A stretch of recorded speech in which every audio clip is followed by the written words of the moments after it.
Hello friends, आज हम horn of Africa के बारे में बात करेंगे। ये देखिए, नाम से ही स्पष्ट है, हॉर्न ऑफ अफ्रीका मतलब ये अफ्रीका कॉन्टिनेंट में पड़ेगा। तो ये देखिए, यहाँ है इसकी स्थिति, हॉर्न ऑफ अफ्रीका है यहाँ। ये कुल 4 देश का समूह है, सोमालिया, इथियोपिया, इरिट्रिया और जिबूती। हम इसके बारे में देखेंगे, लेकिन पहले हम इसकी स्थिति देख लेते हैं। देखिए, ये है हिंद महासागर, ये है अदन की खाड़ी, ये है एशिया, ये है बाब अलमंदीव जल संधि, ये है लाल सागर, ये है स्वेज नहर, ये है भूमध्य सागर, ये है यूरोप, ये है अटलांटिक महासागर और यहाँ है जिब्राल्टर जल संधि। ठीक है, तो अगर आपको पूछे कि हिंद महासागर और लाल सागर को जोड़ने वाली कौन सी जल संधि है, या फिर अदन की खाड़ी और लाल सागर को जोड़ने वाली कौन सी जल संधि है, तो ये बाब अलमंदीव जल संधि होगा। ठीक है, आगे पूछेगा कि लाल सागर और भूमध्य सागर को जोड़ने वाला कौन सा नहर है, तो वो है स्वेज नहर। स्वेज नहर आर्टिफिशियल नहर है और ये आर्टिफिशियल कैटेगरी में सबसे बिजी नहर है। आर्टिफिशियल कैटेगरी में सबसे बिजी नहर है स्वेज नहर। और अगर ऐसे ही सबसे बिजी नहर पूछे तो वो कील नहर है, जो कि यूरोप में है। वो आर्टिफिशियल नहीं है, वो नेचुरल नहर है और वो सबसे बिजी है। लेकिन स्वेज नहर जो है वो आर्टिफिशियल में सबसे बिजी नहर है। तो आपको पूछेगा कि भूमध्य सागर और लाल सागर को कौन जोड़ती है, तो ये स्वेज नहर जोड़ती है। और भूमध्य सागर और अटलांटिक महासागर को कौन जोड़ती है, तो यहाँ है जिब्राल्टर जल संधि, तो ये जोड़ती है। ठीक है, और जिब्राल्टर जल संधि ही यूरोप और अफ्रीका को अलग करती है। ठीक है, तो मतलब 2 समुद्र को जोड़ने वाला पतला रास्ता जो होता है उसे जल संधि कहते हैं। और याद रखिएगा आप कि जिब्राल्टर इन दोनों को, अटलांटिक महासागर और भूमध्य सागर को जोड़ती है और यूरोप और अफ्रीका को अलग करती है। साथ ही पूछेगा कि एशिया और अफ्रीका को कौन अलग करता है, तो यहाँ स्वेज नहर और ये बाब अलमंदीव जल संधि दोनों हो जाएंगे। ठीक है, दोनों ऑप्शन में रह सकते हैं या तो एक भी रह सकता है, तो दोनों को जान लीजिए, ये भी अलग करता है और ये भी अलग करता है। ठीक है, अब आगे देखते हैं हम। ये हॉर्न ऑफ अफ्रीका जो कि कुल 4 देशों का समूह है, सोमालिया, इथियोपिया, इरिट्रिया और जिबूती। इसके बारे में हम देखते हैं। पहले सोमालिया को देखते हैं।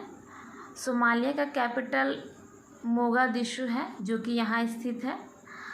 और सोमालिया को समुद्री डाकुओं का देश कहते हैं या फिर समुद्री लुटेरों का देश कहते हैं।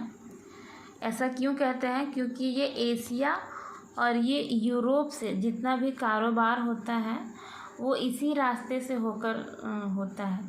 ठीक है, जितने भी जहाज़ होते हैं वो इसी रास्ते से होकर जाते हैं। तो इसीलिए ऐसा होता है कि जब भी यहाँ पे कोई भी जहाज़ जाता है तो ये सोमालिया वाले जो हैं वो डाकू यहाँ पे उसको जहाज़ को रोक लेते हैं और अपने गिरफ्त में ले लेते हैं और उनसे पैसे वगैरह मांगते हैं कि मेरे को इतने पैसे चाहिए तभी छोड़ूंगे।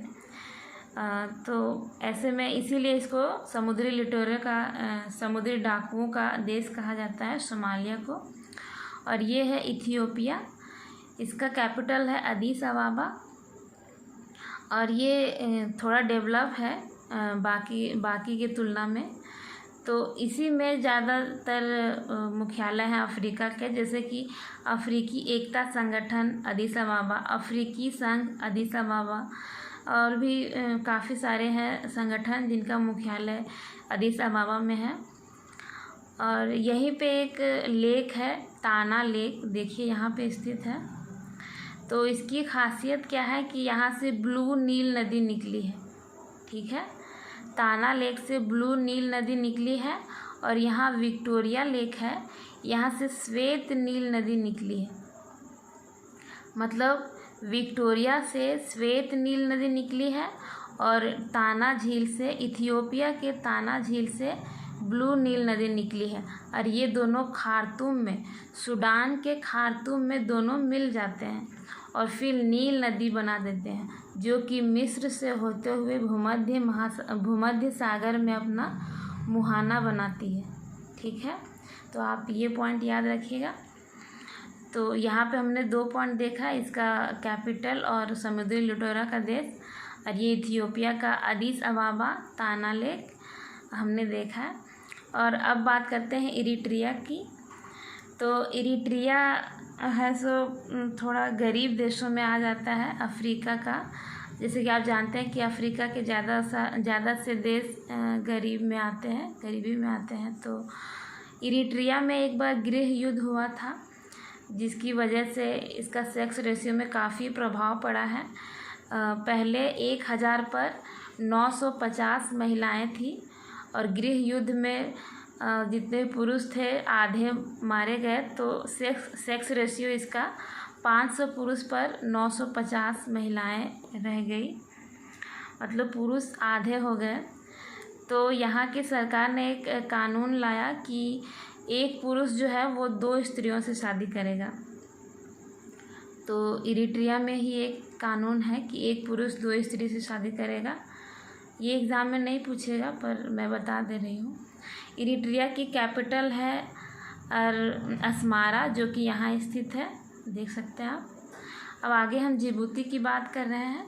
तो जिबूती काफ़ी अच्छा है, इन सब से तो अच्छा है इरिट्रिया और सोमालिया से, क्योंकि इसने क्या किया है कि अपने जो इसकी जो भूमि है यहाँ की, मतलब इसका जो जगह है उसे काफ़ी, मतलब दूसरे देशों को रेंट पर दे दिया है और उन देशों ने यहाँ पे अपना सैन्य अड्डा खोला हुआ है।